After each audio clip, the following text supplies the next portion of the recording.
kuliah tafsir yang mana berada di luar masuk ke dalam, yang mana ada di dalam dapatkan naskah mushaf Al-Quran semua satu insyaAllah.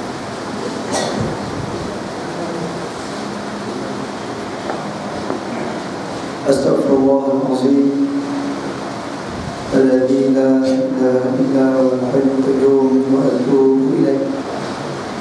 Astaghfirullahaladzim alladzi la ilaha illa huwal hayyul qayyum wa atubu ilaih. Astaghfirullahaladzim alladzi la ilaha illa huwal hayyul qayyum wa atubu ilaih. Hasbunallahu wa ni'mal wakeel, ni'mal maula wa ni'mal nasir, wa la hawla wa la quwwata illa billahil aliyyil azim. A'udzu billahi minasy syaithanir rajim. Bismillahirrahmanirrahim. Assalamualaikum warahmatullahi wabarakatuh. Alhamdulillah, alhamdulillahil wahidil ahad, al-fardis samad, lam yalid wa lam yulad wa lam yakul lahu kufuwan ahad.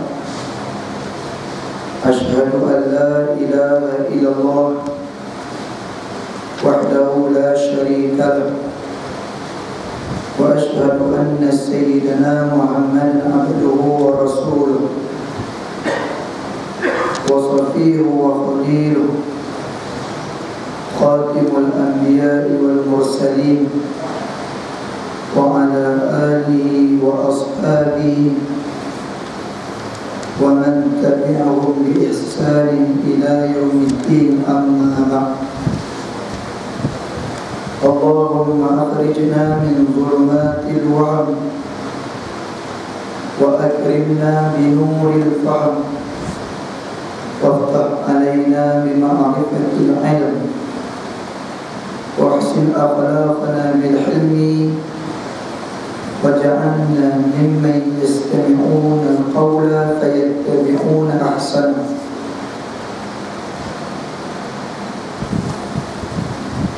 Yang dikasihi lagi dihormati, yang berbahagia Tuan Pengurus SIM, seluruh ahli jawatan kuasa dan imam, para pegawai masjid,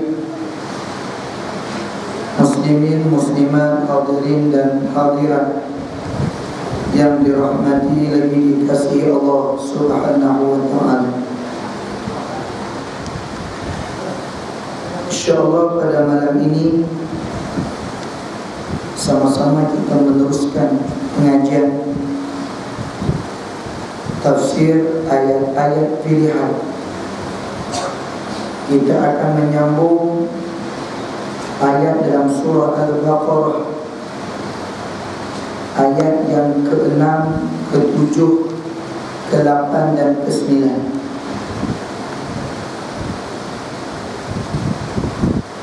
InsyaAllah sama-sama kita membaca ayat ini dan kita melihat beberapa hukum tajwidnya dan penjelasan ulama tafsir mufassirun berkaitan dengan ayat-ayat yang kita bacakan pada malam ini.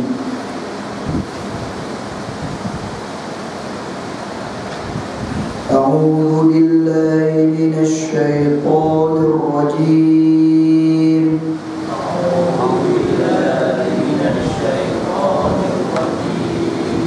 Bismillahirrahmanirrahim.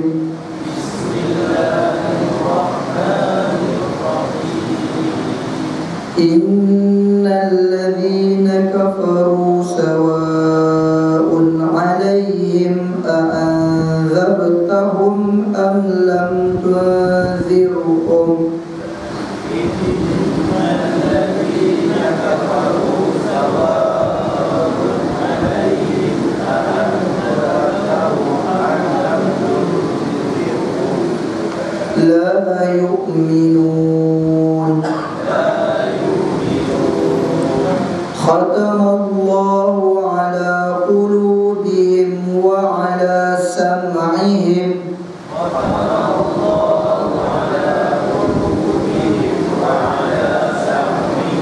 وعلى أبصارهم غشاوة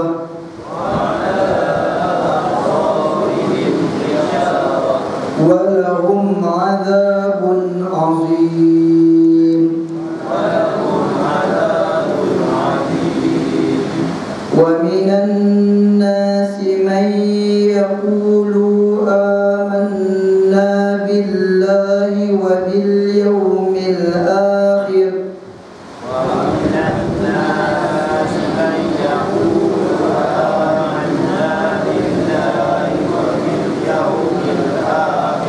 وما هم بمؤمنين يخادعون الله والذين آمنوا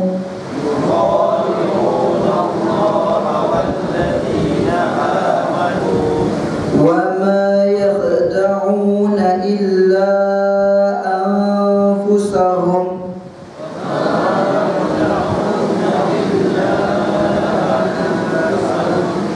وهم يشعرون وما يشعرون صدق الله العظيم. InsyaAllah pada malam ini kita nak melihat dua hukum tajwid yang terdapat dalam 4 ayat yang kita bacakan pada malam ini. Yang pertama sekali, dalam keempat ayat ini banyak kita jumpa pada akhir perkataan setiap ayat. Pada akhir perkataan setiap ayat yang diwakafkan adalah huruf mad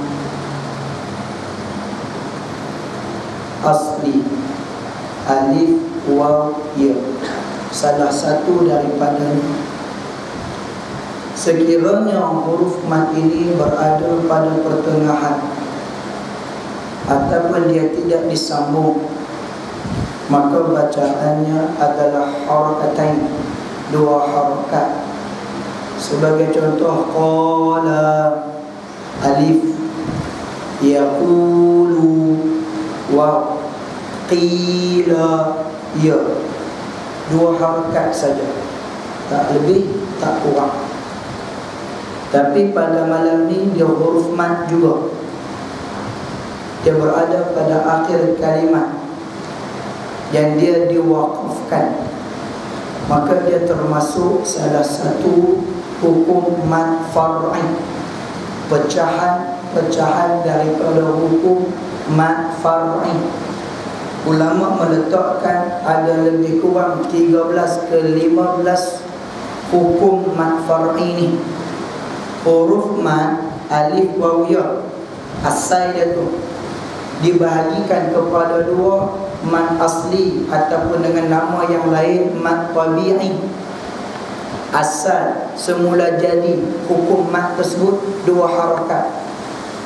Kemudian pecahan yang kedua dinamakan sebagai mad far'i. Mad far'i inilah huruf yang sama tetapi berbeza hukum panjang pendek bacaannya. Dilihat kepada huruf yang selepasnya, dilihat kepada huruf yang sebelumnya, dilihat kepada wasal, sambung ataupun waqaf. Maka dengan melihat huruf sebelumnya, melihat huruf yang selepasnya, ataupun melihat pada wasal ataupun waqaf, huruf mad asli tadi, hukum yang asal dia tu sudah berubah. Maka ulama membahagikan hukum mad far'i ini banyak, tuan-tuan. Ada sebagian ulama letak 13, ada sebagian ulama letak 15. Salah satunya yang kita jumpa pada malam ni yang banyak dalam ayat yang kita baca pada malam ini, hukum mad far'i yang diberi nama hukum mad arid disukun. Hukum mad arid disukun. Di mana perkataan yang dikatakan hukum mad arid disukun tu Ustaz? Tengok pada ayat yang ke-6. Perkataan yang terakhir yu'minun, ada huruf waw mati. Ayat yang ke-7 azimun, ya mati. Ayat yang ke-8 mu'minin,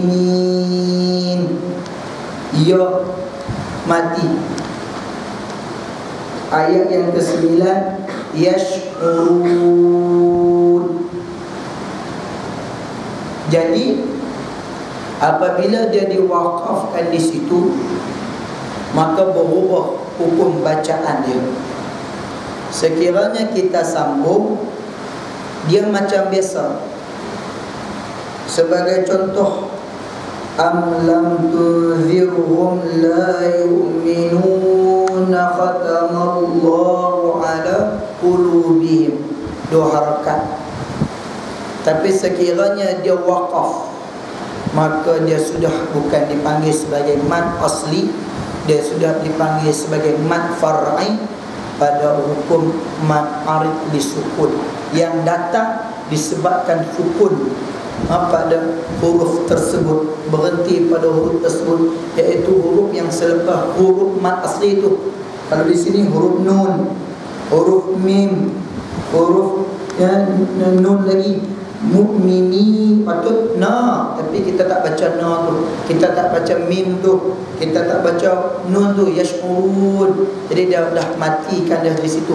Kita pindahkan parih dia, sepatutnya huruf fathah, kita sukunkan dia, maka bacaan dia pun berubah, hukum dia pun berubah. Daripada 2 harakat ditukar kalau waqaf dengan paling aqal 4 harakat, 4 harakat, aksar 6 harakat, 6 harakat. Minimum 4, maksimum 5. Dia faham tak? Contoh ayat yang ke-6, am lam tunzirhum la yu'minun. Am lam tunzirhum la yu'minun. Nah, kita boleh buat bajet dah, kita boleh buat perhitungan dah, kita boleh buat pengiraan dah. Kalau tak tepat, tuan-tuan, salah bacaan kita tu, salah bacaan kita. Boleh faham tak? Banyak dalam Al-Quran macam tu. Kita tengok pada ayat yang sebelum ni pun, ayat 1 sampai ayat 6, sampai ayat 5. Contoh kita tengok pada ayat yang kedua, yunfiqun. Ayat yang kedua, yunfiqun. Begitu juga pada ayat yang keempat, yuqinun. Begitu juga pada ayat yang kelima, muflihun. Kalau waqaf, itulah hukum dia. Kalau sambung, tak perlu. Hukum dia panjang macam tu, 2 harakat saja. Boleh faham tuan-tuan dah? Hukum yang pertama tajwid pada malam ni. Ke depan nanti dia banyak lagi mai. Jadi tuan-tuan baca kena ikut cara macam tu, kena ikut cara macam tu, insya-Allah.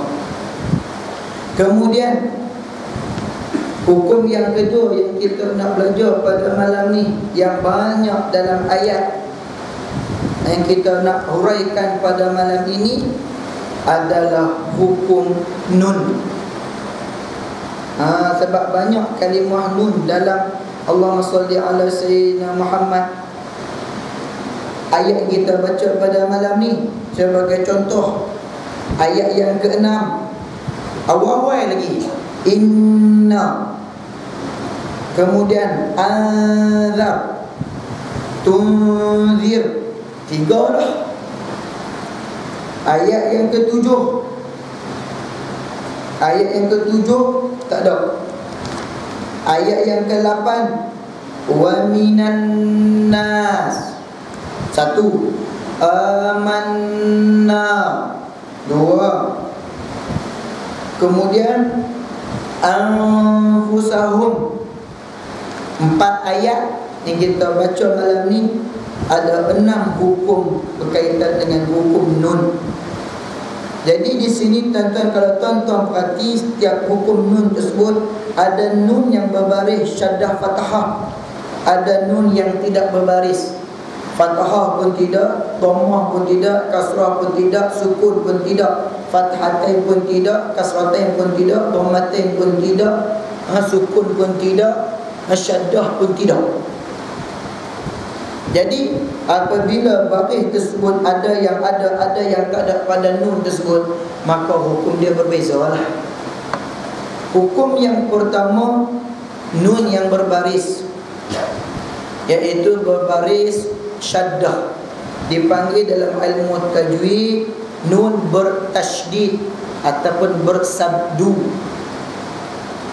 Contohnya innalladzi, ayat yang ke-6 awal sekali pangkal dia, ada baris syaddah dekat situ, syaddah fathah.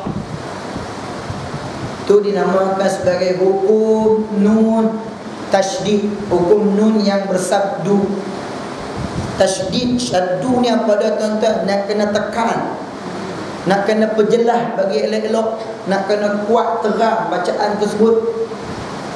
Maka ulama meletakkan hukum nun bertasydid ataupun bersabdu ini, bacaan yang mesti dijelaskan huruf nun tersebut dan mesti didengungkan, disengaukan bacaan tersebut. Innalladzi, berapa harakat? Berapa harakat? Berapa harakat? Oh, cukup malam ni. Boleh jawab dah tu. Boleh berhenti dah. Boleh jawab takmah. 2 harakat. Innalladzi, 2 harakat. Kena jelas, kena tekan, kena terang, kena dengung, kena sengau. Innalladzi, itu bacaan nun yang bertasydid ataupun bersabdu. Boleh faham tak? Yang kedua, nun kosong, nun tak ada apa-apa pun baris, ataupun nun yang ada baris sukun bulat. Sukun bulat. Kalau tuan-tuan tengok Rasam Osmani, dia ada 2 sukun. Ada sukun yang bulat terus, ada sukun yang tenganga sikit. Kan? Ada sukun yang bulat sikit, ada sukun yang tenganga sikit. Biasanya sukun yang bulat terus, kebiasaannya akan datang padanya hukum izhar. Maka tak ada panjang, tak ada dengung, jelas terus bacaan. Safwanun, pakai itu. Safwanun, nun tersebut nun yang ada bulat. Tapi kalau ada yang sukun, dia terbuka sikit, tenganga sikit, yang tu kebiasaannya datang huruf selepas tu ikhfa ataupun idgham. Ikhfa ataupun idgham. Dan kalau tak ada terus, kebiasaannya dia akan main hukum selain daripada izhar, bermakna huruf selepas tu sama ada huruf ikhfa, huruf idgham ataupun huruf ikhlas. Kalau main huruf idgham, kalau main huruf ikhfa, kalau main huruf ikhlas, maka nun tersebut kena baca dengung. Sebagai contoh, anzartahum, nun tersebut tak ada baris, dia kosong. Datang huruf selepas dia itu adalah huruf ikhfa. Datang huruf selepasnya itu tunzirhum. Datang huruf selepasnya itu adalah perlu didengungkan bacaan dia. Tuan-tuan nak tahu mudah saja, ingat huruf izhar apa dia? Huruf izhar ada 6. Alif, ghain, ha, kha, ain, ha. Ada 6. Huruf ikhlaq ada 1, ba. Huruf idgham ada berapa? Huruf idgham, Allahumma shalli ala sayyidina Muhammad, ada 4. Manwi, mim, nun, waw, ya. Kalau bila gunnah, lam dan ra. Selain daripada huruf ikhfa, selain daripada huruf izhar yang 6, huruf ikhlaq yang 1, huruf idgham ma'al gunnah yang 4, maka selain daripada itu adalah huruf ikhfa. Apabila nun mati bertemu dengan huruf-huruf ikhfa tersebut, maka hendaklah didengungkan bacaan dia. Wallahu a'lam. Itu adalah untuk tajwid pada malam ni. Kita ambil 2 hukum tu saja dulu. Yang pertama, hukum mad far'in, mad arid disukun pada akhir kalimah yang diwakafkan terdapat padanya huruf-huruf mad, dibaca 4 ke 6 harakat. Yang kedua, hukum nun mati, ada nun tasydid, ada nun yang sukun. Maka nun yang tasydid itu perlu didengungkan 2 harakat bacaan dia, sama ada anna ataupun inna, bari kasrah alif tu ataupun bari fathah alif tu. Dan yang kedua, nun berbaris sukun mati, tengok kepada tempat dia. Kalau huruf selepas tu mai huruf ikhfa, maka dia kena dengung, dia kena jelas, kena baca 2 harakat. Mai ikhlaq pun macam tu juga, mai Allahumma shalli ala sayyidina Muhammad idgham pun macam tu juga. Tapi kalau mai izhar, 6 huruf tu alif sampai ha tak perlu didengungkan, tak perlu dipanjangkan, kena perjelaskan huruf tersebut, huruf nun yang mati itu. Boleh faham tak? Wallahu a'lam.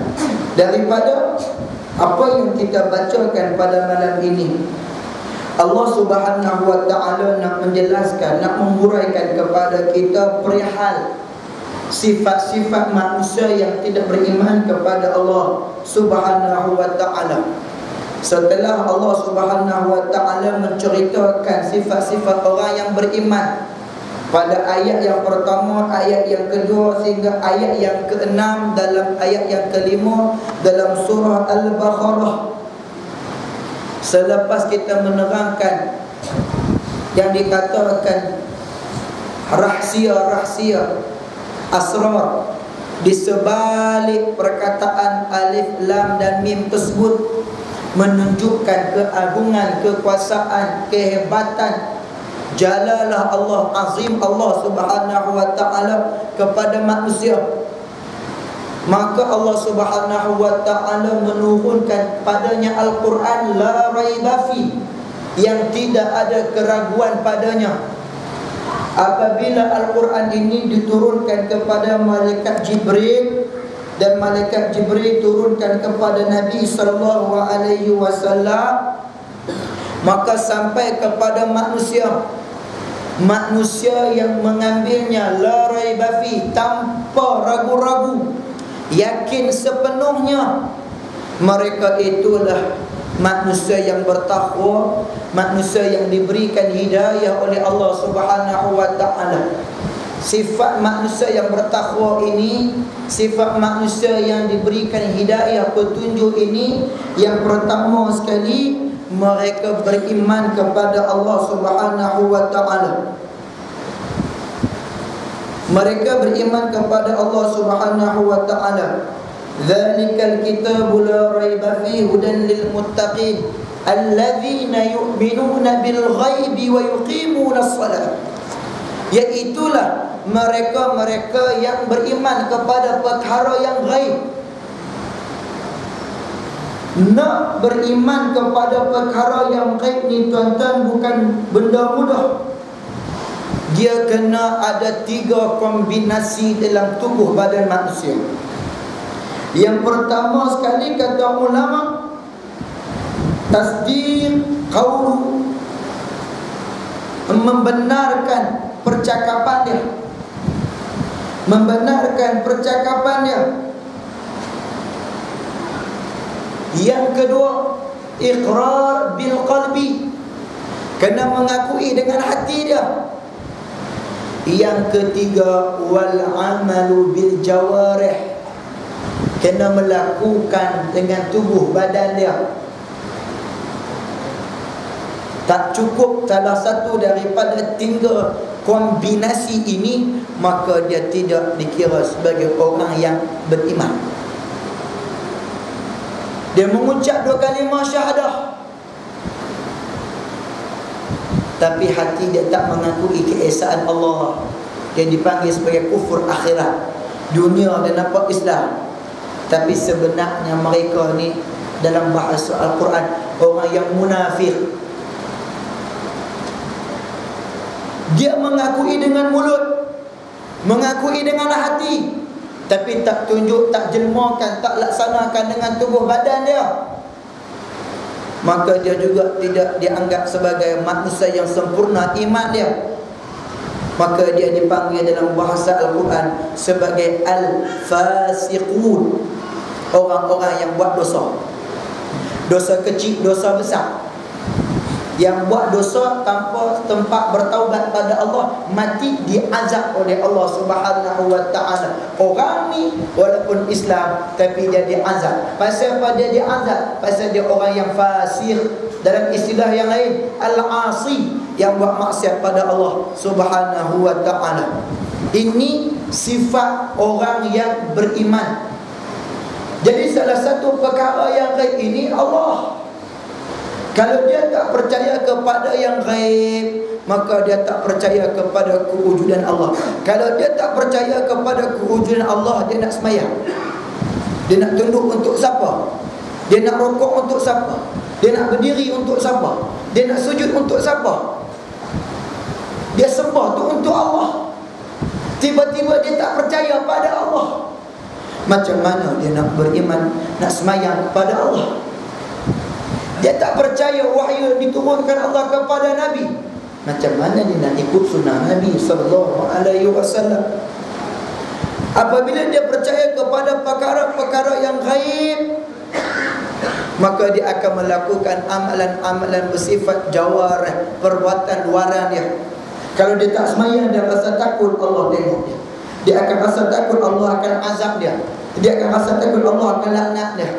Kalau dia melakukan amalan soleh, dia yakin amalan dia tu Allah akan gandakan dengan balasan yang baik. Allah akan bagi kepadanya pahala, Allah akan bagi padanya kejayaan, Allah akan bagi kepadanya kebahagiaan, Allah akan bagi kepadanya syurga Allah Subhanahu wa ta'ala. Maka pada akhir ayat Allah menceritakan kesempurnaan orang yang beriman ini, ulaika ala hudam mir rabbihim wa ulaika humul muflihun.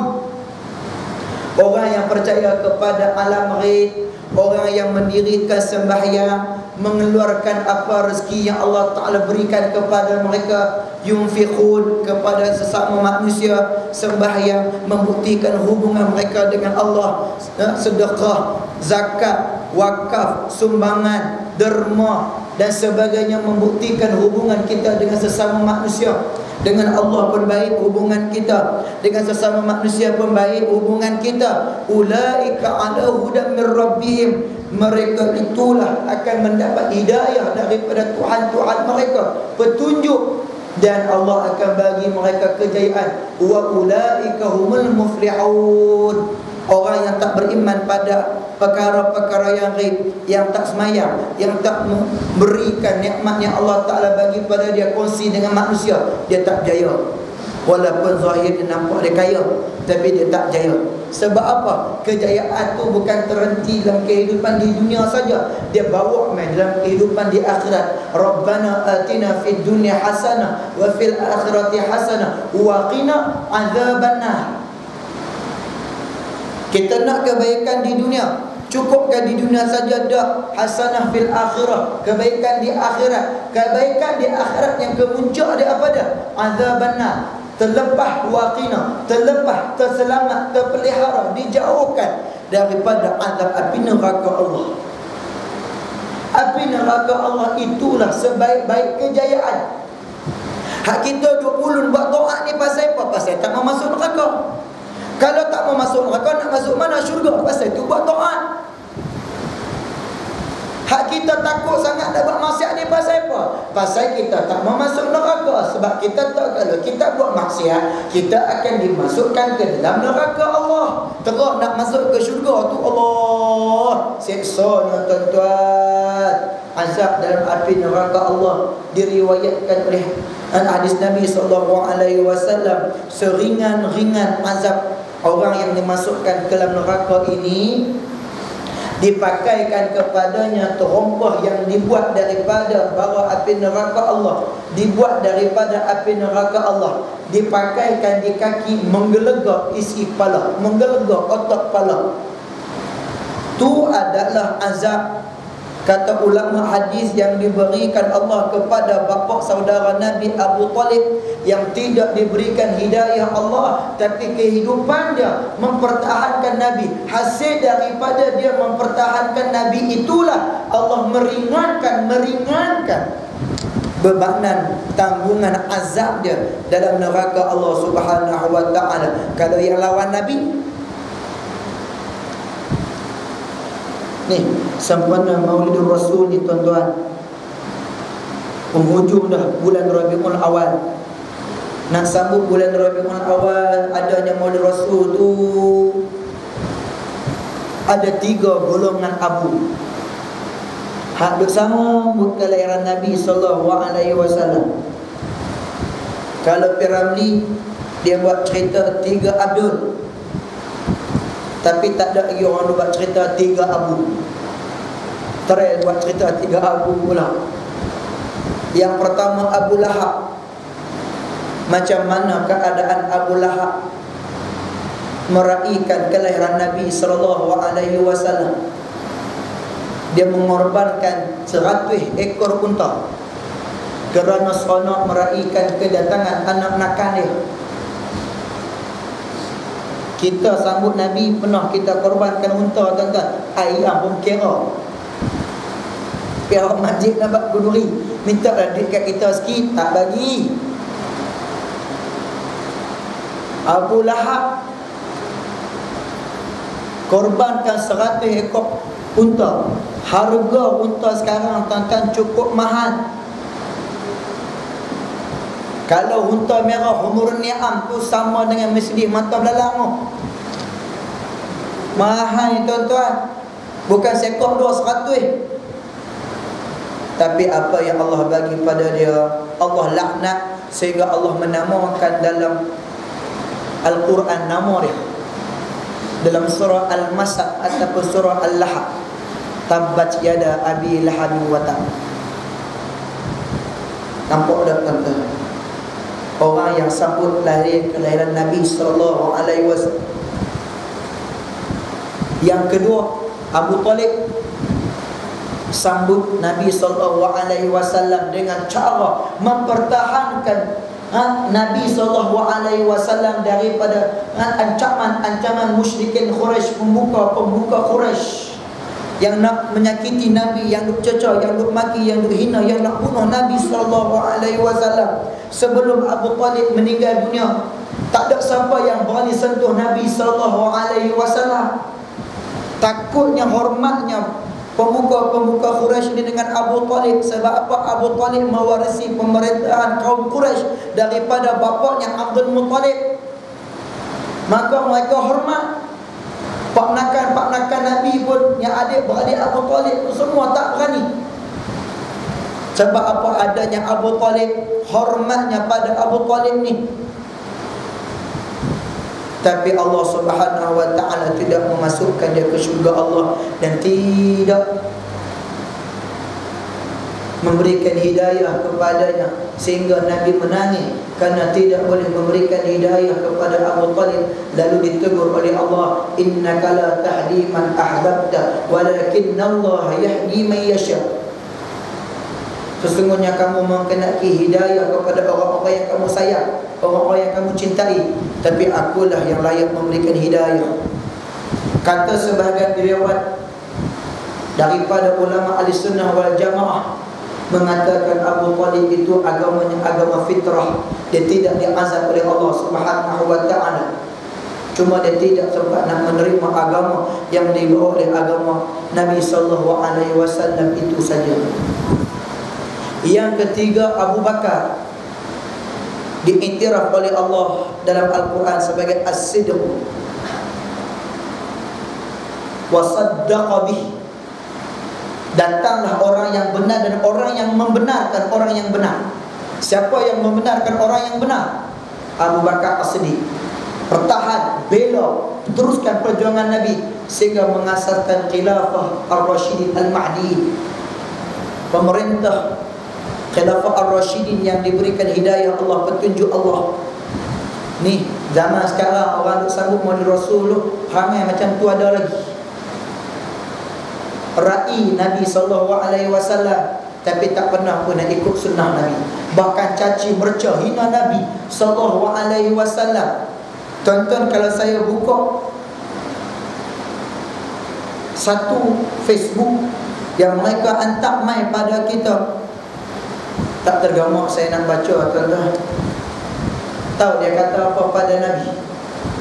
Minta maaf, saya tak tergamak nak cakap, tapi dia bahasakan Nabi itu bukan Nabi. B-A itu dia kekal, N-A itu dia ubah jadi B-A. Astaghfirullahaladzim. Nabi itu dia ubah, N-A itu dia buang, B-I itu dia kekal. Dia ubah N-A itu kepada B-A. Tergamak dan tuan-tuan. Tuan-tuan tak percaya saya boleh buka. Mereka tulis siapa dia ni. Cek Facebook dia, cek maklumat dia.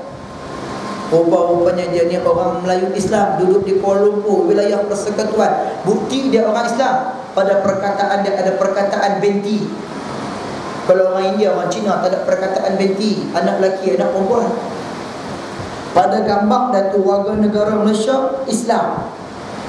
Takkan nak kata dia kapan. Tapi dengan cara yang macam tu murtad, tuan-tuan. La ilaha illallah Muhammadur Rasulullah. Kita kalau boleh nak raih sunnah Maulid Rasul, jadi Abu Bakar As-Siddiq, benar semua apa yang dibawa oleh Nabi.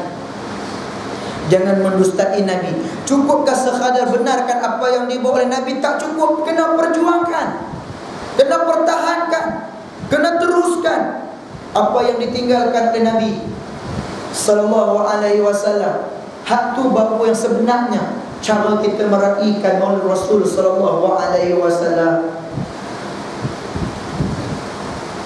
Jadi orang-orang yang berjaya adalah mereka yang beriman kepada perkara-perkara ghaib, beriman kepada Allah, kepada rukun iman yang 6, kemudian mereka mendirikan sembahyang, mengeluarkan zakat, maka Allah akan bagi kejayaan kepada mereka. Maka pada ayat yang seterusnya, ayat yang kita baca pada malam ini, ayat 6, 7, 8, 9, Allah nak ceritakan perangai manusia yang sebaliknya. Manusia yang tidak beriman, lawan iman ni kufur. Manusia yang sebaliknya, yang menerima Al-Quran, yang menerima hidayah Allah, yang menerima wahyu Allah Subhanahu wa ta'ala ini. Innal ladzina kafaru sawa'un 'alaihim a'anzartahum am lam tunzirhum la yu'minun. Sesungguhnya mereka ini, innal ladzina kafaru ay khattu al-haq wasataru. Mereka itu memadamkan kebenaran dan menyembunyikannya. Orang-orang kafir ni dia tak terima kebenaran.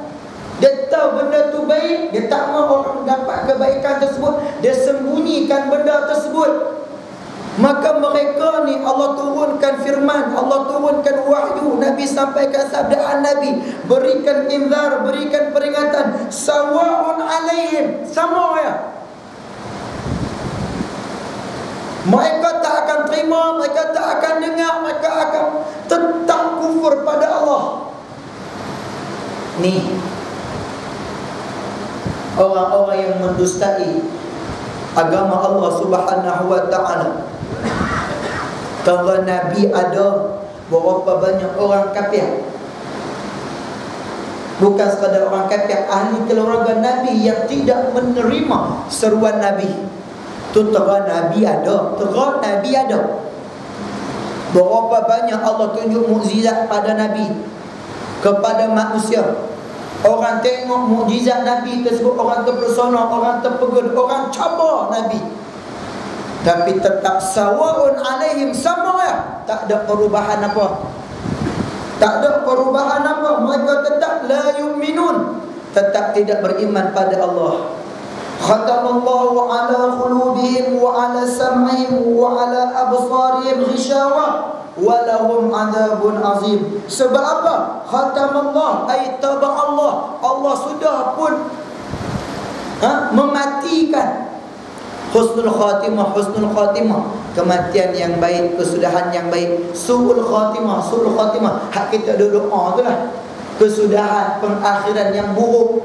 Jadi khatam Allah itu Allah mematikan mereka, dengan Allah mematikan hati-hati mereka. Penglihatan mereka dibutakan oleh Allah. Pendengaran mereka sudah ditulikan oleh Allah Subhanahu wa ta'ala, dipekakkan oleh Allah Subhanahu wa ta'ala. Maka tak boleh terima dah. Hati mereka kerah. Hati mereka kerah. Apabila sampai ke peringkat ni, maka hati mereka sudah pun mati. Ingat tuan-tuan, Nabi SAW bersabda, ala inna fil jasadi mudghah, ketahuilah sesungguhnya dalam jasad manusia itu ada hati, ada segumpal darah. Idza salahat, idza fasada, salahat jasadu kullu. Apabila baiknya segumpal darah tersebut, baiklah seluruh jasad dan kehidupannya. Wa idza fasada jasadu kullu. Apabila kosong, binasa segumpal darah tersebut, maka akan kosong, binasalah jasad dan seluruh kehidupannya. Ala wa ya al-qalb, itulah hati. Hati ini tuan-tuan adalah ukuran Allah pada kehidupan manusia. Inna Allah la yanzuru ila suwarikum wala ajsadikum walakinna Allah yanzuru ila qulubikum. Sesungguhnya Allah Subhanahu wa ta'ala tidak melihat luaran kamu, jasad kamu, rupa parah kamu, tapi Allah Subhanahu wa ta'ala melihat dalam ni, hati kamu ni. Maka manusia yang menerima hidayah Allah, menerima wahyu Allah, menerima kitab Allah, menerima sunnah Nabi SAW ini, mereka ulama membahagikan ada 3 hati. Yang pertama, qalbus salim, hati yang sejahtera, hati yang baik. Siapa hati yang baik ni? Orang-orang yang beriman. Ciri-ciri hati orang yang baik, orang yang bersih, orang yang sejahtera ni, Allah cerita dalam suratul Anfal ayat yang kedua. Innamal mu'minuna alladzina idza dzukirallahu wajilat qulubuhum wa idza tuliyat alaihim ayatu zadatuhum iman. Sesungguhnya orang-orang yang beriman itu apabila disebutkan kepada mereka akan Allah, kekuasaan Allah, wajilat qulubuhum, gemetar hati-hati mereka, dan disebut kepada mereka peringatan-peringatan Allah, firman-firman Allah, tanda-tanda Allah, dalil-dalil Allah, bukti-bukti Allah, zadatuhum imana, bertambah keimanan mereka. Hati yang sejahtera inilah hati yang layak kembali bertemu dengan Allah Subhanahu wa ta'ala di akhirat kelak dalam keadaan mutmainnah, tenang. Ya ayyatuhal nafsul mutmainnah irji'i ila rabbiki. Wahai nafsu yang tenang, kembalilah kepada Tuhanmu. Kita kembali kepada Tuhan kita ni dengan hati yang sejahtera, hati yang tenang. Golongan yang pertama yang Allah cerita dalam surah Al-Baqarah ayat 1 sampai 5 tadi, orang yang beriman hati dia salim. Yang kedua, hati yang pada manusia Allah Allahumma salli ala sayyidina qalbun marid, hati yang sakit. Hati yang sakit. Hati yang sakit ni macam mana Ustaz? Allah Subhanahu wa ta'ala cerita pada ayat yang ke-10. Tuan-tuan cuba tengok ayat yang ke-10. Fi qulubihim marad fazadahumullahu marada wa lahum adzabun alim bima kanu yakdzibun. Dalam hati mereka tu ada penyakit, marid, marah. Yang dikatakan sakit di sini, kata ulama, adalah syak. Dia tak yakin, dia ragu-ragu dengan janji-janji Allah, dengan firman Allah. Apa yang Nabi SAW sampaikan kepada dia, dia tak yakin. Dia ragu-ragu. Ataupun yang dikatakan dengan hati yang sakit itu, kata Ibnu Abbas, adalah an-nifaq. Hati dia penuh dengan pendustaan, penuh dengan hipokrit, penuh dengan lakonan, penuh dengan topengan. Orang-orang munafik, hati dia sakit. Sebab apa? Mereka mendustai secara tidak langsung apa yang dibawa oleh Nabi SAW. Kata ulama yang lain yang dikatakan dengan hati yang sakit itu daripada Ikrimah dan Taus, iaitulah riya. Dia ada penyakit riya, besar diri, takabur. Riya ni sifat hak eksekutif Allah saja. Allah saja boleh riya, tu pun Allah tak riya. Padahal Allah Ta'ala riya sebab segala-galanya dia ada. Kita nak riya pasal apa? Allah bagi pangkat sikit, sombong nak mampu.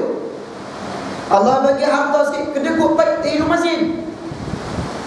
Allah bagi kemewahan sikit, tak mahu nak tengok orang langsung. Bukan hak kita, hak Allah. Bila-bila masa Allah Ta'ala boleh tarik. Kalau Allah tak mufliskan hak, Allah akan matikan. Apa yang ada? Tak ada.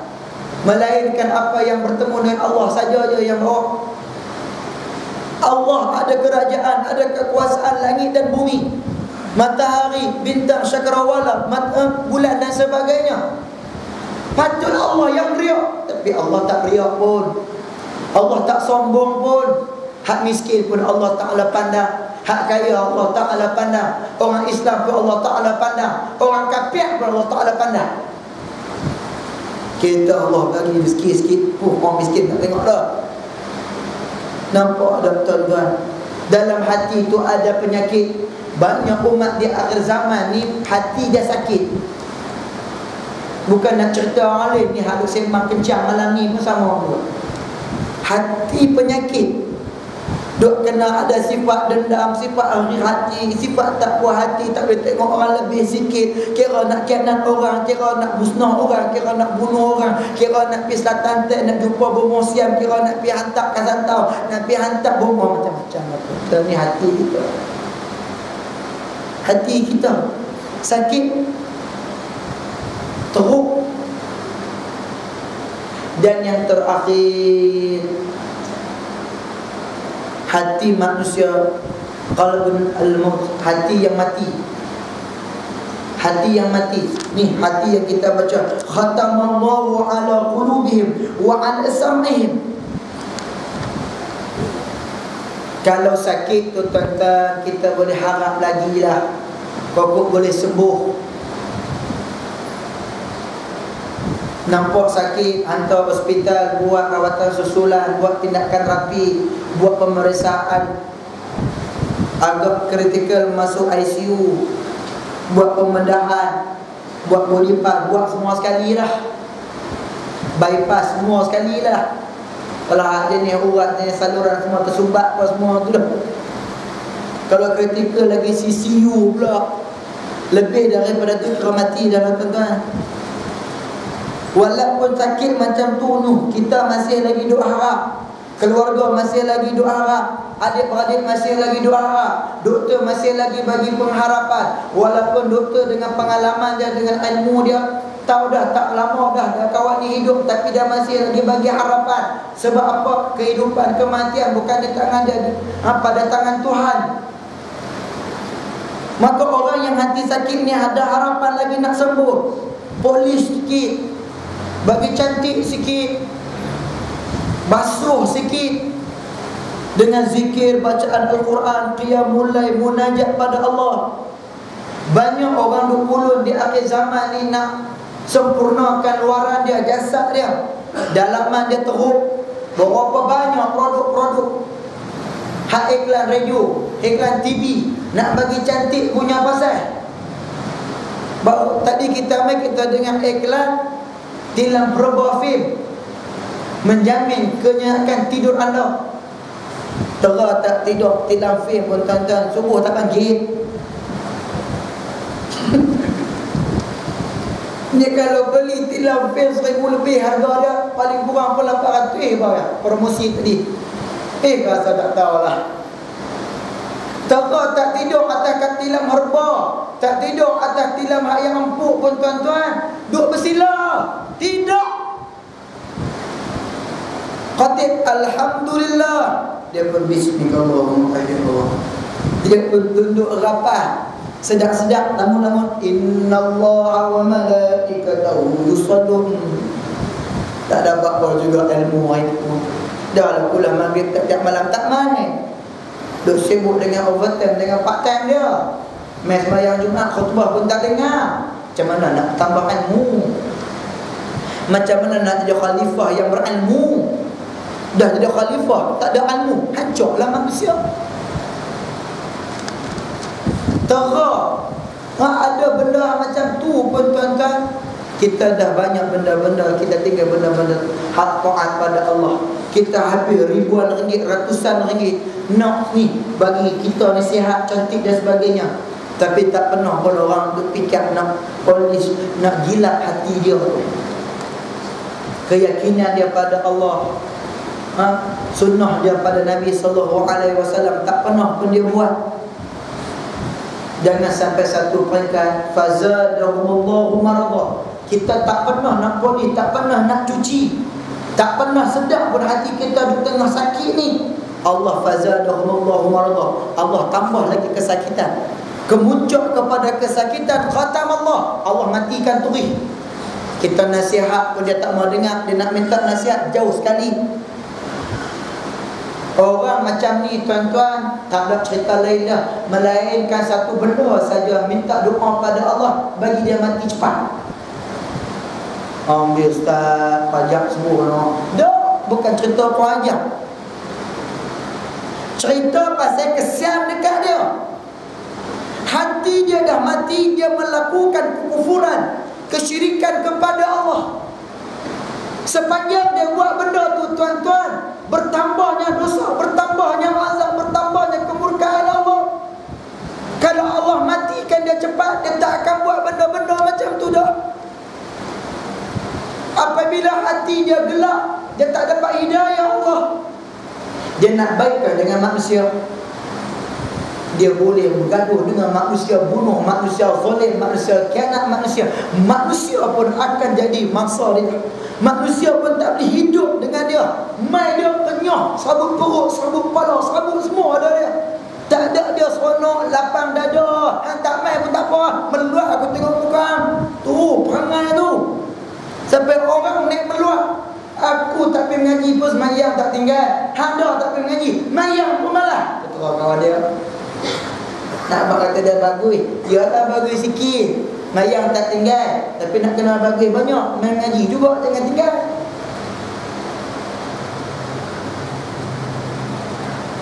Dia buat kezaliman pada diri dia dengan dia meninggalkan perkara-perkara yang diperintahkan oleh Allah. Dia melakukan perkara-perkara yang dilarang oleh Allah.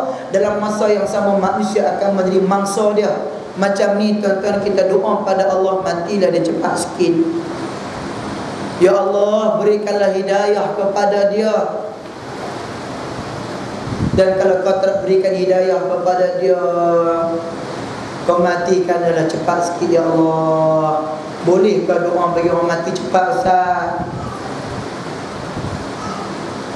Kalau dia melakukan kezaliman, dengan kematian itu boleh menghentikan kezaliman dia, doalah. Doa Allah bagi hidayah. Allah tak bagi hidayah, masih lagi bermaharajalela dengan maksiat, dengan kemurkaan, dengan kedurhakaan yang dia buat. Cara macam ni kena mati, maka Allah akan matikan dia. Sampai waktu tu tuan-tuan, dia nak buat apa lagi? Dia tak boleh nak terima dah. Ini hati manusia. Kita jangan sampai peringkat hati kita mati. Maka kita kena duk main selalu hati kita ni. Yang sakit kita kena sihatkan, yang sihat kita kena kekalkan hati kita ni. Jadi pada malam ini Allah Subhanahu wa taala nak menceritakan secara kesimpulannya dua golongan manusia yang disebut oleh Allah sebagai al-mu'minun, al-kafirun. Al-mu'minun, mereka ini beriman kepada Allah, melakukan amalan soleh dan mereka mendapat kejayaan. Al-kafirun, mereka ni hati al-fasiqun, al-munafiqun, al-asi. Hati mereka tu ada penyakit, hati mereka tu dimatikan oleh Allah.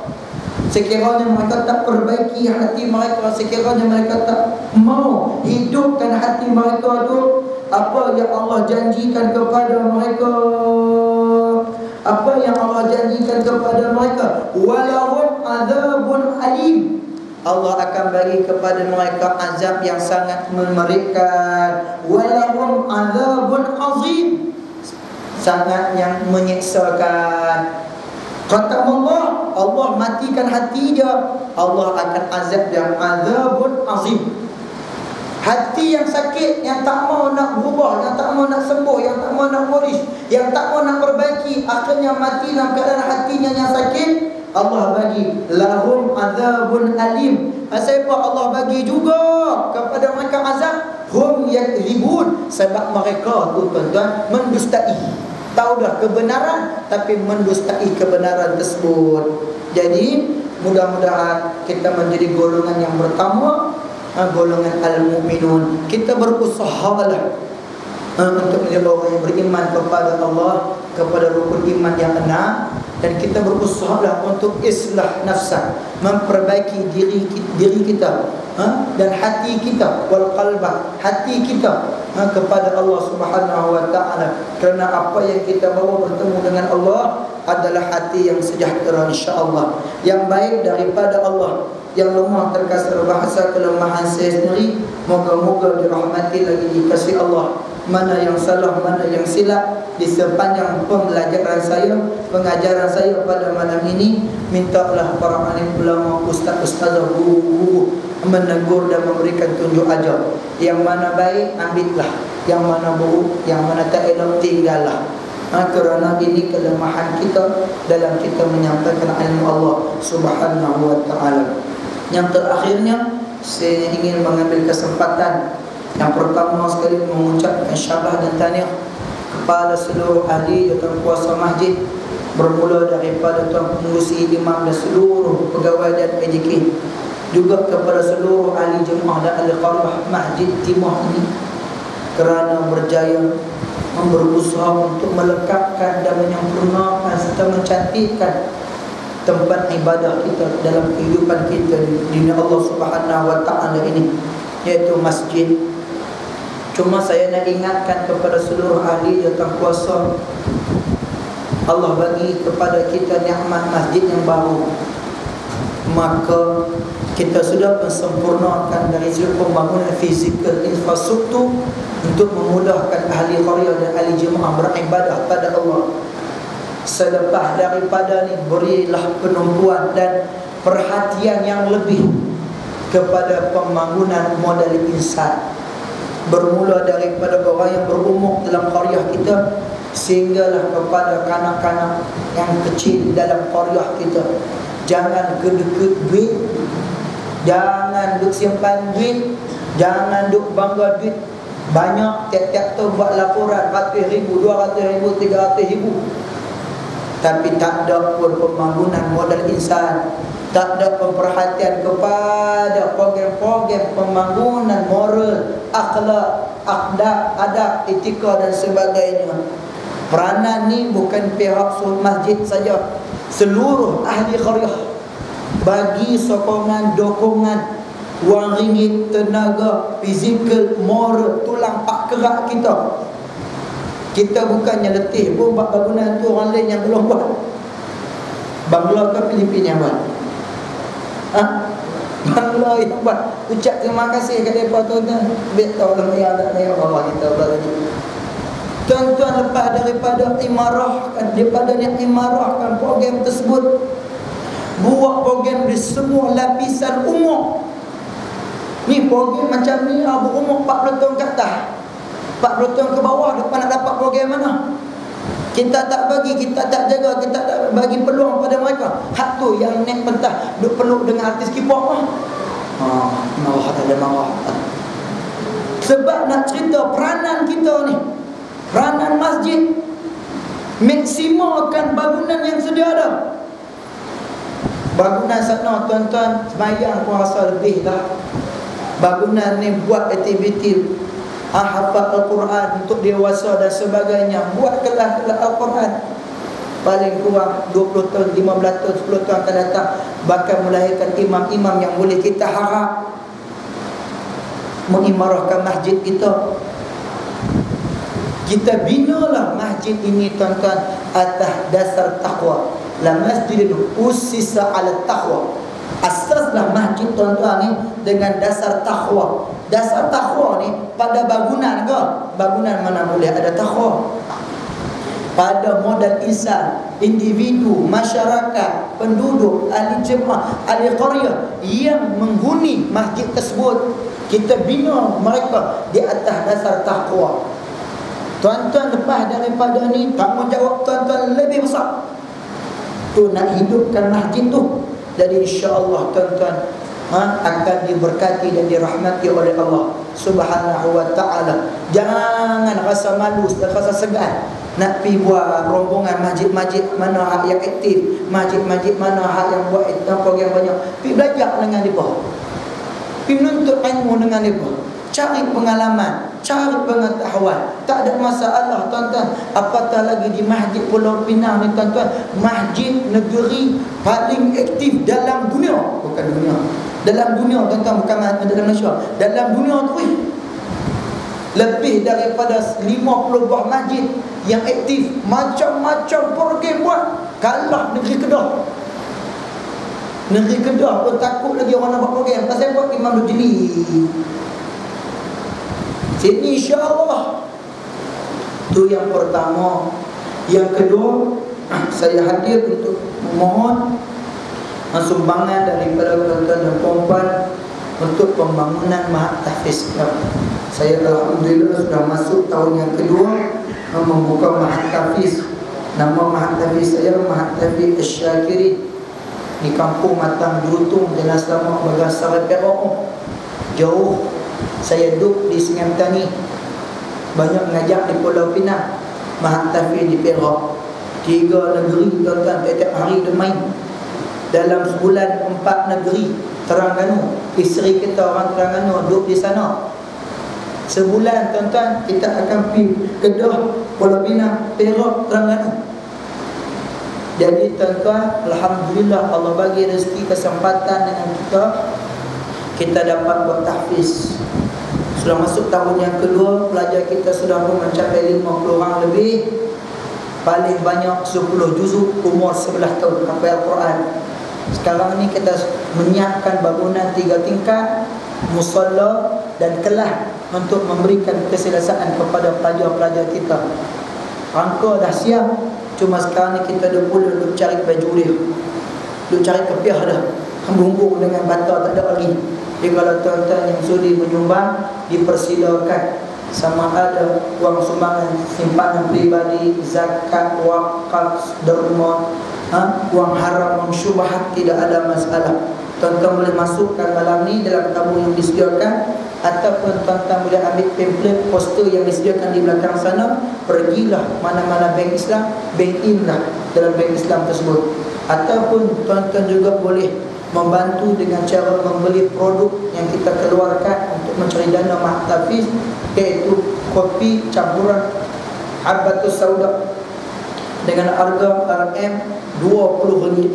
Tuan-tuan try lah rasa kopi kita tu. Sekarang ni tuan-tuan lebih daripada 10,000 kotak dah kopi tersebut dijual, dan lebih daripada 50 buah tempat masjid dan surau yang kita jual.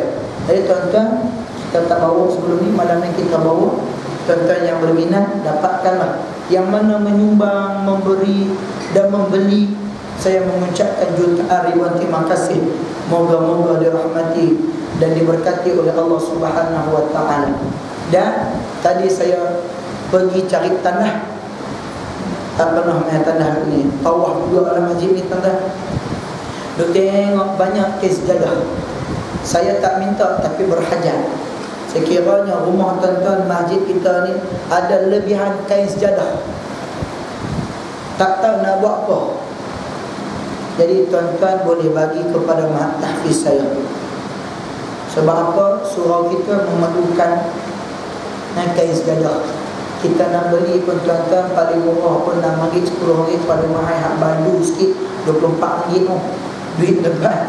Jadi kalau ada tu kita manfaatkan, tak ada masalah. Kalau orang wakafkan jadah tu, boleh dapat pahala tu yang menarik. Jadi insya-Allah ini hajat kita, ini hajat kita. Kalau bagi, alhamdulillah, terima kasih banyak. Mudah-mudahan Allah Subhanahu wa ta'ala akan pertemukan lagi kita pada masa yang akan datang. Minta maaf saya ambil masa lama pada malam ni. Sebab apa? Saya khawatir, saya bimbang, saya takut 2 bulan lepas daripada ni saya tak hadir pula di sini. Ustaz Fadullah duk mula pula ni tak main pula. Yalah, isteri kita nak salih, siapa nak jaga dia? Kita pula suami ni salih jiwa. Kena balik tengok lah, dijangka penghujung bulan 2 ataupun awal bulan 3. Jadi minta maaf kalau kita tak dapat main. Kalau kita main, tak ada masalah. Ngaji macam biasa, alhamdulillah. Kalau kita tak dapat main, insya-Allah kita akan ganti cara mengaji kita macam biasa. Tak ada berubah pun, insya-Allah. Tak ada masalah. Cuma saya maklum awal-awal, insya-Allah.